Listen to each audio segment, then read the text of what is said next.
Good morning या कहूँ good evening everyone, आपका हमारे यूट्यूब चैनल पर स्वागत है। तो आज हम सोआ और हैरिस की स्टोरी का एपिसोड 3 देखेंगे। So let's begin. तो एपिसोड शुरू होता है। सोआ और हैरिस क्लास में होते हैं। हैरिस सोचता है, मुझे सोआ को अपनी दुनिया के बारे में नहीं बताना चाहिए था, तो शायद कल रात मुझे वो भयानक सपना ना आता। असल में तो मेरा सोआ को ये बताने का कोई इरादा नहीं था। वो सोआ का मुस्कुराता हुआ चेहरा याद करता है जब वो दोनों स्नैक बार में गए थे। सोआ उसे बुला रही होती है, पर हैरिस उस पर ध्यान नहीं देता। वो सोचता है, शायद मेरे लिए अपने बारे में बात करना आसान था, क्योंकि वो मेरे बारे में कुछ नहीं जानती है। तभी अचानक सोआ उससे कहती है, यूस्योंग, सोयुन और मीसू बूथ का एडवर्टाइज करेंगे, तो क्या तुम इसे लिख सकते हो? हैरिस कहता है, हाँ ज़रूर।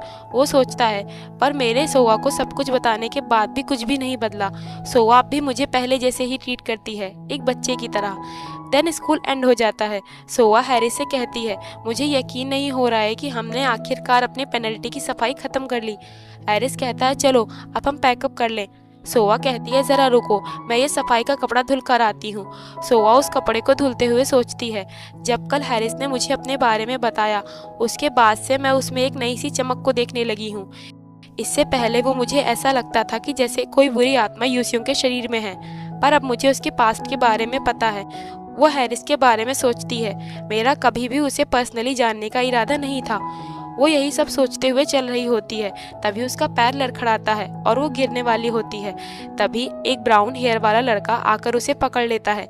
सोआ उसकी ओर देखकर सोचती है, ये कौन है? वो लड़का उससे कहता है, तुम गिर सकती थी। अब सोआ थोड़ा एम्बैरस होकर कहती है, मुझे बचाने के लिए तुम्हारा शुक्रिया, मैं तो गिर ही गई होती। तभी हैरिस सोआ का बैग लेकर वहां आता है। वो सोआ से पूछता है, तुम्हें इतनी देर क्यों लग रही थी? सोआ उस लड़के से कहती है, मैं तुमसे दोबारा कभी मिलूंगी। वो लड़का कहता है, ठीक है। सोआ और हैरिस वहां से जाने लगते हैं और वो लड़का उन्हें मुस्कुराते हुए पीछे से देख रहा होता है। इधर हैमिनी स्कूल के गेट पर यूसियोंग के आने का इंतजार कर रही होती है। वो उस मोमेंट को याद करती है जब यूसियोंग ने उससे साथ में घर की ओर चलने को पूछा होता है। वो सोचती है, यूसियोंग आज भी नहीं आया। देन एक वीकेंड की सुबह हैरिस तैयार होकर सोआ के पास आता है। वो उससे कहता है, आज स्कूल नहीं है, तो मैंने सोचा था कि आज हम आराम करेंगे, पर तुमने मुझे ऐसे वक्त पर यहाँ क्यों बुलाया है? अब थोड़ी देर पहले के सीन में हम देखते हैं कि सोआ आराम से अपने बेड पर रिलैक्स कर रही होती है। वो कहती है, हमने अपनी पनिशमेंट की सफाई पूरी कर ली है और हैरिस भी अब यहाँ अच्छे से रह रहा है। अब बस मुझे ये सोचना है कि उसे उसकी दुनिया में वापस कैसे भेजा जाए, पर लगता है मैं कुछ भूल रही हूँ। तभी वो अचानक से उठकर बैठ जाती है। सोआ को याद आता है कि उसे बूथ को डेकोरेट करने के लिए सामान खरीदने जाना है, क्योंकि ये एक क्लास रिप्रेजेंटेटिव की जॉब है। अब प्रेजेंट में वो हैरिस से कहती है, हमें फेस्टिवल के सामान खरीदने पड़ेंगे क्योंकि हम स्टूडेंट रिप्रेजेंटेटिव हैं। हैरिस पूछता है, क्या इस दुनिया में सभी स्टूडेंट को ये सब झेलना पड़ता है? सोआ कहती है, नहीं, ये केवल स्टूडेंट रिप्रेजेंटेटिव के लिए होता है। वो सोआ से पूछता है, पर आखिर तुमने ये जिम्मेदारी क्यों ले ली? अब सोआ उस दिन के बारे में सोचती है जब यूसियोंग क्लास रिप्रेजेंटेटिव बना था और क्लास का कोई भी स्टूडेंट वाइस प्रेसिडेंट नहीं बनना चाह रहा था। ये देखते हुए कि बिना किसी वाइस प्रेसिडेंट के यूसियोंग को अकेले ही ये सारा काम संभालना पड़ेगा, सोआ वाइस प्रेसिडेंट बनने के लिए तैयार हो जाती है।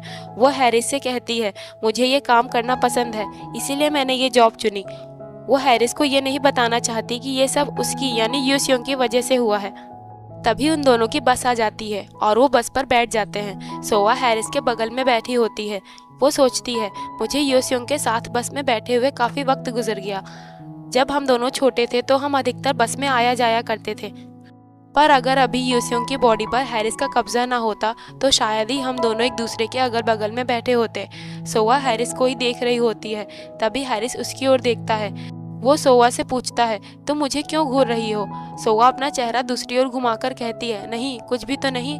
हैरिस सोचता है, जरूर सोआ मेरे अंदर यूसियोंग को देख रही होगी। वो दोनों अपनी डेस्टिनेशन पहुंच जाते हैं। सोआ उससे कहती है, हमें किसी बड़े ग्रोसरी स्टोर में जाना होगा, मैं इसका पता मैप पर डालकर देखती हूँ। हैरिस किसी चीज़ को गौर से देख रहा होता है। सोआ उससे पूछती है, तुम क्या देख रहे हो? हैरिस एक फूड ट्रक को देखकर हैरान लग रहा होता है। वो हैरिस से पूछती है, क्या तुम उस शॉप से कुछ खाना चाहोगे? देन वो दोनों रुककर वहाँ की स्पेशल डिश चिकन स्कीवर को खाने लगते हैं। हैरिस चिकन स्कीवर्स को गौर से देखकर कहता है, मैंने इस तरह का खाना रैमियम राज की स्ट्रीट पर भी देखा है। सोआ कहती है, अच्छा ऐसा है, तब तो तुम स्ट्रीट फूड के फैन होगे। हैरिस कहता है, पर मैंने कभी भी उसे ट्राई नहीं किया था, बल्कि ये तो पहली बार है जब मैं ऐसा कुछ खा रहा हूँ। सोआ उसे ध्यान से देखते हुए सोचती है, क्या अभी हैरिस ने स्माइल की? वो कहती है, तो फिर हमें और भी चीज़ें ट्राई करनी चाहिए। वो दोनों वहाँ के कई सारे स्नैक्स खाने लगते हैं। हैरिस भी उन नई नई डिशेस को ट्राई करते हुए काफ़ी एक्साइटेड लग रहा होता है। इसके बाद वो दोनों फेस्टिवल के सामान की शॉपिंग करने के लिए ग्रोसरी स्टोर पर आते हैं। सोआ हैरिस से कहती है, तुम 4-5 rice cake, red chilli paste और कुछ फिश केक लेकर आओ।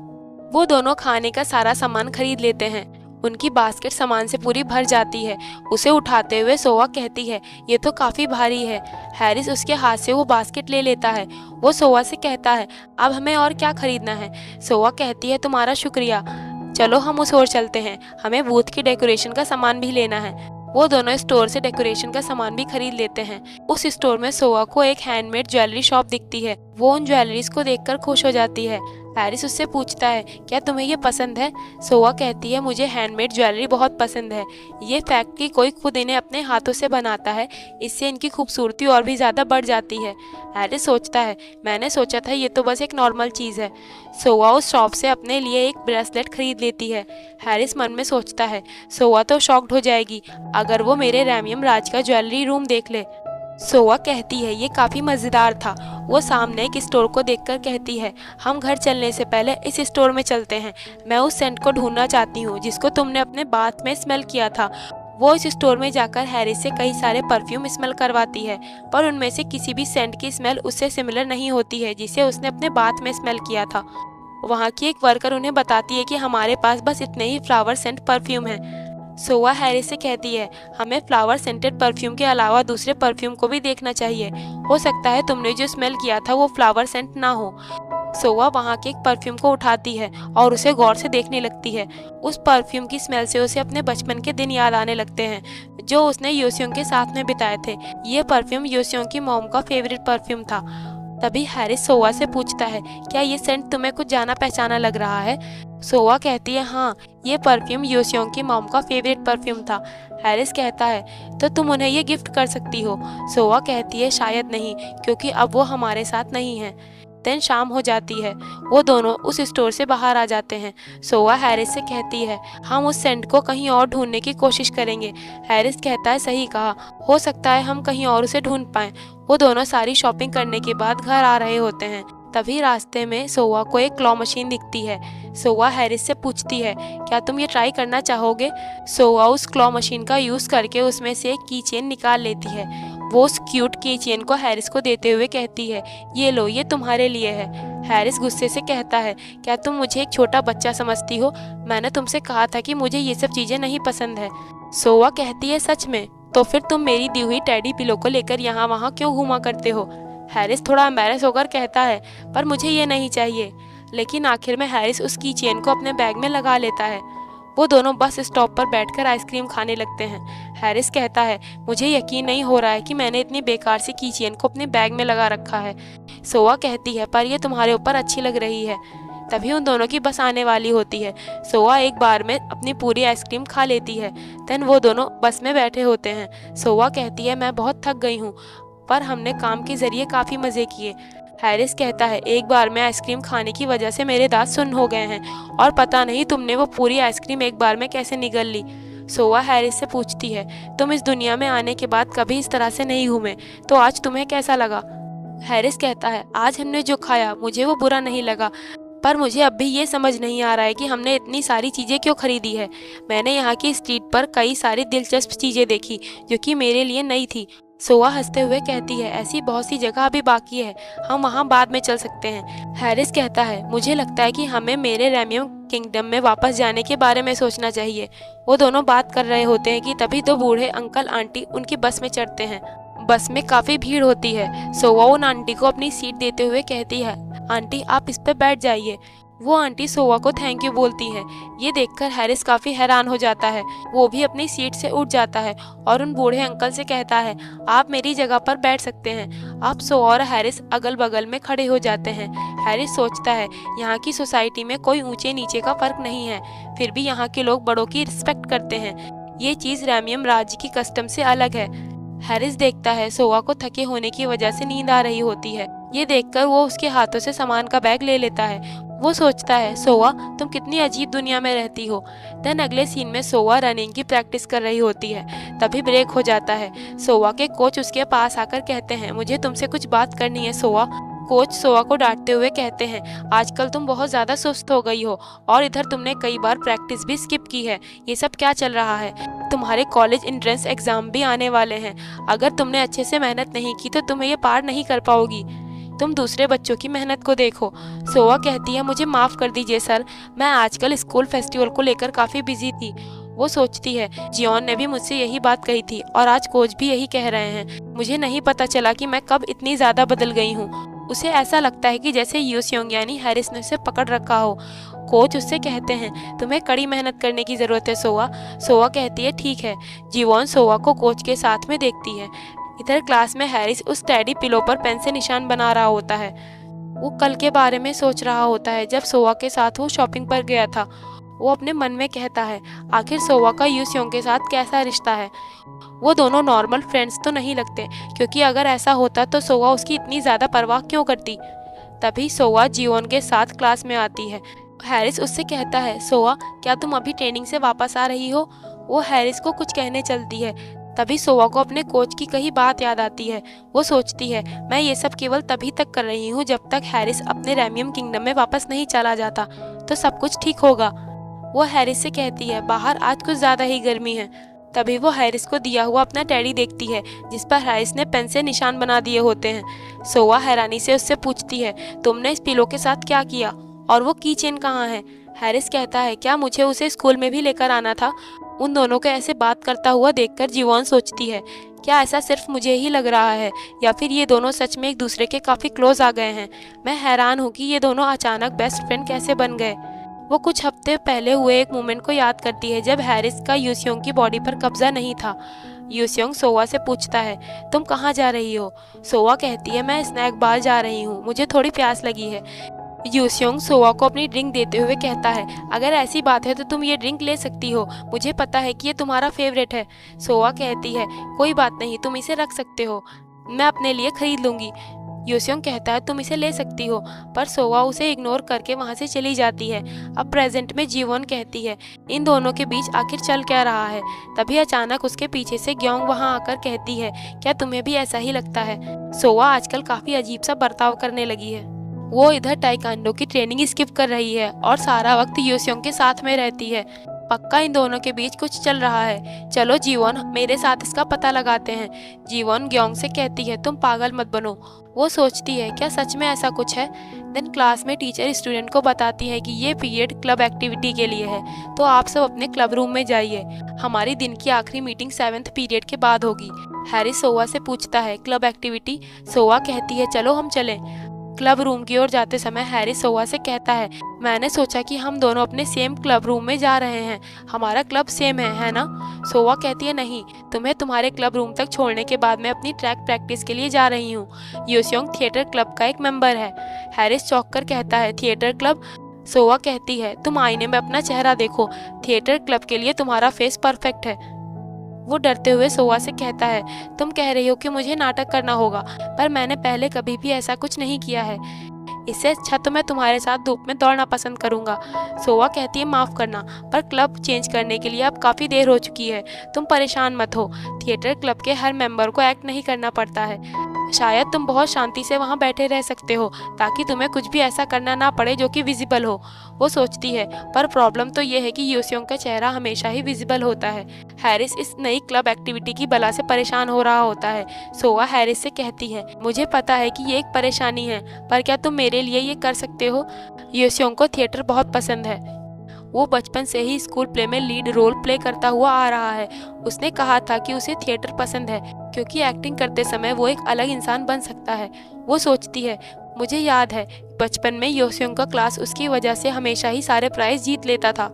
हैरिस सोआ से पूछता है, पर तुम यूसियोंग को इतने अच्छे से कैसे जानती हो? सोआ चौंक कर कहती है, ऐसा इसलिए है क्योंकि हम दोनों बचपन के दोस्त हैं। हैरिस कहता है, क्या सच में सिर्फ ऐसा ही है? मुझे यकीन करना मुश्किल हो रहा है कि तुम दोनों सच में बस दोस्त ही हो। तुम हर दिन इस योसियोंग की देखभाल करने के लिए अपनी पूरी कोशिश कर रही हो। हैरिस सोवा के थोड़ा करीब आते हुए कहता है, क्या तुम दोनों लवर्स थे या फिर ये एक तरफा प्यार था? तभी वहाँ हेमिन आ जाती है। वो उन दोनों को देखकर कहती है, लवर्स? तुम ये किसके बारे में बात कर रहे हो? योसियोंग, तुम वहाँ क्यों खड़े हो? आओ हम अंदर चलें। सोवा भी वहाँ से जाने लगती है। हेमिन सोवा को घूर कर देख रही होती है। सोवा सोचती है, मुझे ये नहीं पसंद है। देन वो फील्ड में आकर अपनी ट्रैक ट्रेनिंग करने लगती है। प्रैक्टिस ब्रेक के समय वो सोचती है, मैं भूल गई थी कि हेमिन भी थिएटर क्लब में है। मुझे लगता है कि अब वो मुझसे और भी ज़्यादा नफरत करती है, पर मेरा ये इरादा नहीं है। मुझे हैरिस को अकेले वहाँ थिएटर क्लब में छोड़ने पर चिंता हो रही थी, लेकिन क्योंकि हेमिन उसकी देखरेख करने के लिए वहाँ है तो वो कुछ भी उल्टा सीधा नहीं करेगा। साथ ही हैरिस एक प्ले में एक्ट करेगा। ये तो ठीक वैसा ही होगा जैसे कि एक शेर शाकाहारी बन रहा हो। तभी सोवा को हैरिस की ये बात कि क्या वो और योसियोंग लवर्स है याद आती है। वो सोचती है, उसने मुझसे ऐसा क्यों कहा? मैंने इस बारे में नहीं सोचा कि हैरिस को मेरी हरकतें शक की लग सकती है। लगता है अब मुझे उसके साथ कुछ दूरियां बनानी होगी। तभी अचानक हैरिस सोवा का नाम पुकारते हुए उसके पास आता है। वो सोवा से कहता है, तुम अभी मेरे साथ चलो सोवा, ये काफ़ी ज़रूरी है। वो सोवा को अपने साथ थिएटर क्लब में ले आता है। वो मुस्कुराते हुए थिएटर क्लब के मेंबर से कहता है, सोवा हमारे प्ले में सोवा डांसिंग पोजीशन के लिए परफेक्ट होगी। सोवा को कुछ समझ नहीं आ रहा होता है कि यहाँ ये सब क्या चल रहा है। अब हम कुछ वक्त पहले का सीन देखते हैं, जब हैरिस थिएटर क्लब में आता है। वो वहाँ बैठे बैठे सोवा और योसियोंग के रिलेशनशिप के बारे में सोच रहा होता है। वो सोचता है, लगता है सोवा इस योसियोंग को एक सिंपल फ्रेंड से कहीं ज़्यादा इम्पोर्टेंस देती है। इसके बावजूद उसका मुझसे कोई लेना देना नहीं है। वैसे भी मुझे इस बात से कोई मतलब नहीं है कि वो दोनों लवर्स हैं या नहीं। अब थिएटर क्लब की मेंबर वहाँ सभी से कहती है, अब हम डिसाइड करते हैं कि हम थिएटर क्लब में कौन सा प्ले परफॉर्म करेंगे। इसके लिए मैंने कुछ दिलचस्प स्क्रिप्ट चुन रखी है। वहाँ के मेंबर आपस में प्ले के जेनरे के बारे में एक्साइटेड होकर डिस्कशन करने लगते हैं। हैरिस सोचता है, मैं बस चुपचाप यहाँ बैठा रहूँ और ऐसा दिखाऊँ कि मैं यहाँ हूँ ही नहीं। एक मेंबर कहती है, पहले हमें प्ले के लिए मेन लीड चुनना होगा, फिर हम उसी के अकॉर्डिंग प्ले को चुनेंगे। दूसरा मेंबर कहता है, ये तो जाहिर सी बात है कि हमारा मेन लीड योसियोंग ही होगा। ये सुनकर हैरिस सरप्राइज हो जाता है। वो चिल्लाकर कहता है, मैं ऐसा कुछ भी नहीं करूँगा। ये सुनकर सभी मेंबर्स हैरानी से हैरिस से पूछने लगते हैं, पर तुम्हारे अलावा मेन लीड और कौन बनेगा? ये काफ़ी ज़रूरी है कि हम एक हैंडसम एक्टर को चुनें। तुम्हारा चेहरा हमारे क्लब का फाउंडेशन है। हैरिस फ्रस्ट्रेटेड होकर कहता है, मैं लोगों की भीड़ के लिए कोई एंटरटेनमेंट का साधन नहीं बनने वाला हूँ, तुम लोग इसके बारे में भूल जाओ। दूसरा मेंबर उसे कुछ स्क्रिप्ट देकर कहता है, योसियोंग तुम मान भी जाओ, तुम जो चाहो वो प्ले चुन सकते हो। हैरिस उनमें से एक स्क्रिप्ट को देखने लगता है। उस स्क्रिप्ट का टाइटल होता है द सोर्ड मास्टर ड्यूक। वो उस स्क्रिप्ट को गौर से देखने के बाद कहता है, मैं रोल प्ले करने को तैयार हूँ अगर हम इस ड्यूक वाली स्क्रिप्ट को यूज़ करेंगे। वो मेंबर कहते हैं, ये तो एक हिस्टोरिकल रोमांस फैंटेसी है, पर इसके लिए हमें सोर्ड डांस की प्रैक्टिस करनी होगी और हम में से किसी को भी तलवार का यूज़ करना नहीं आता है। वो लोग हेमिन से कहते हैं, हेमिन क्या तुम्हें तलवारबाजी आती है? क्योंकि तुम हमारी मेन फीमेल लीड बनोगी तो तुम्हें ये। तभी हेमिन कहती है, मैंने पहले कभी भी ये ट्राई नहीं किया है। ये देखकर वो मेंबर हैरिस से कहते हैं, योसियोंग तुम्हारी नज़र में कोई और स्क्रिप्ट है? क्योंकि ये स्क्रिप्ट थोड़ी मुश्किल होगी कि हमारे पास ऐसा कोई नहीं है जो कि सोर्ड डांस कर पाए। ये सुनकर हैरिस को सोवा की याद आती है जब उसने उसे ज़मीन पर पटक दिया था। वो सोचता है, मेरे ख्याल से इस काम के लिए मेरे पास एक परफेक्ट इंसान है। वो उन लोगों से कहता है, तो फिर मैं उस इंसान को ढूंढता हूँ जो कि तलवार का यूज़ कर सके। तो इस तरह अब वो सोवा को थिएटर क्लब में ले आता है।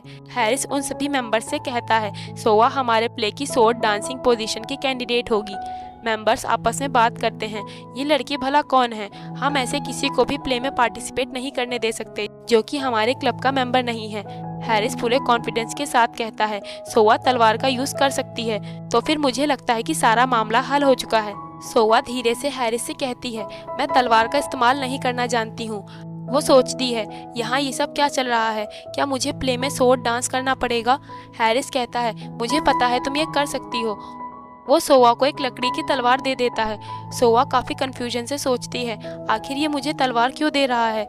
अब तुम ये मत कहना कि हम सच में ये करने जा रहे हैं। हैरिस तलवार से सोवा पर हमला कर देता है, पर सोवा किसी तरह उसे डिफेंस कर लेती है। वो परेशान होकर सोचती है, इस लड़के की दिक्कत क्या है? वो किसी तरह हैरिस के अटैक से बच रही होती है।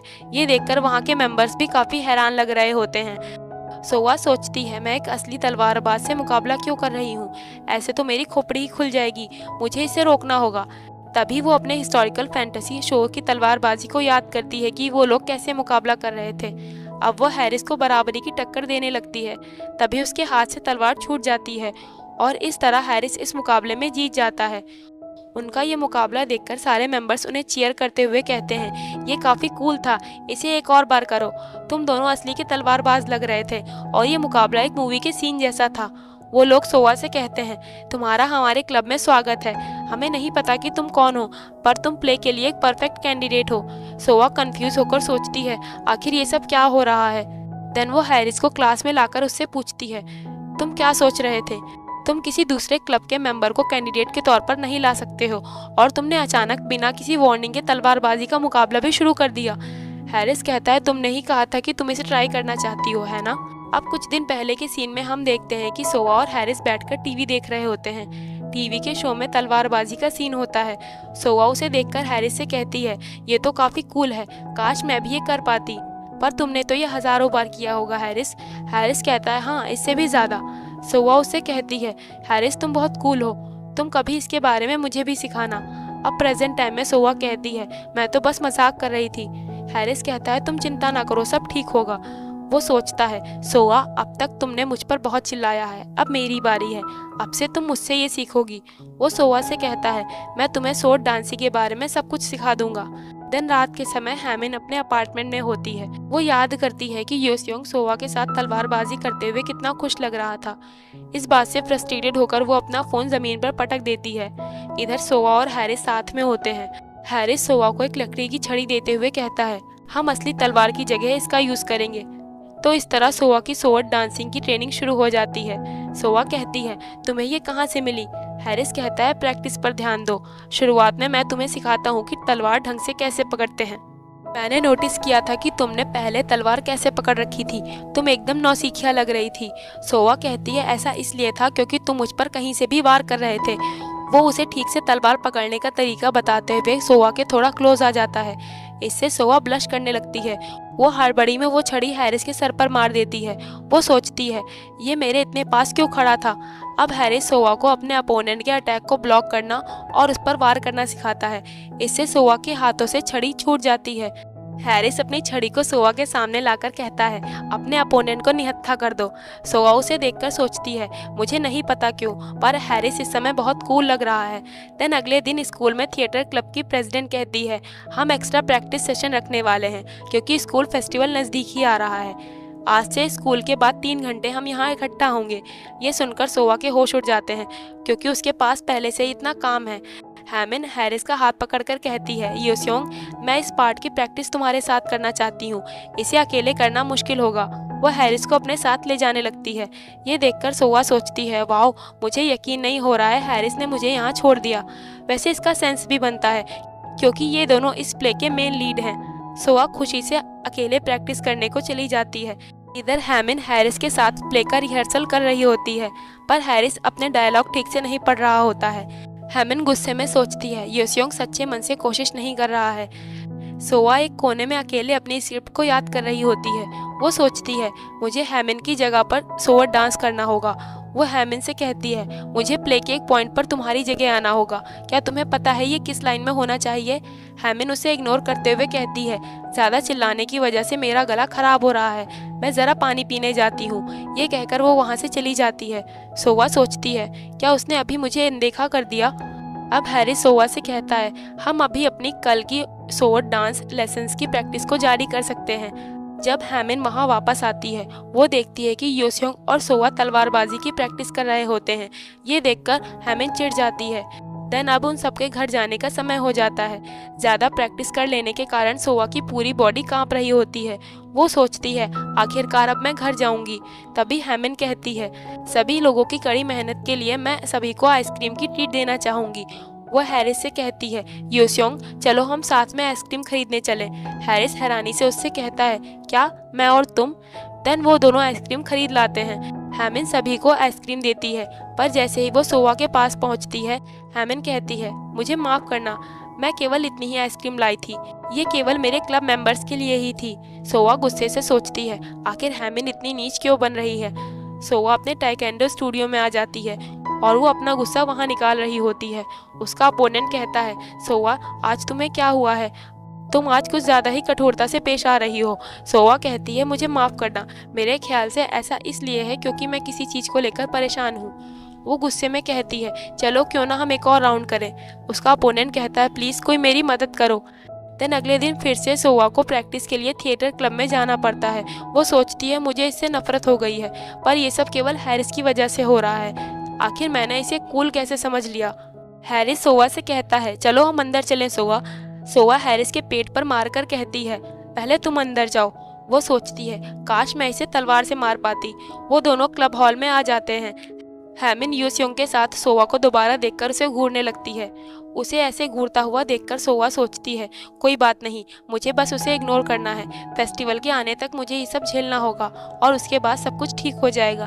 पर अगले सीन में हैमिन सोआ को एक रूम में बाहर से लॉक कर देती है। सोआ गुस्से में जोर से चिल्लाकर कहती है, क्या कोई मेरी आवाज़ सुन रहा है? कोई प्लीज़ ये दरवाज़ा खोलो। और ये एपिसोड भी यहाँ पर एंड हो जाता है।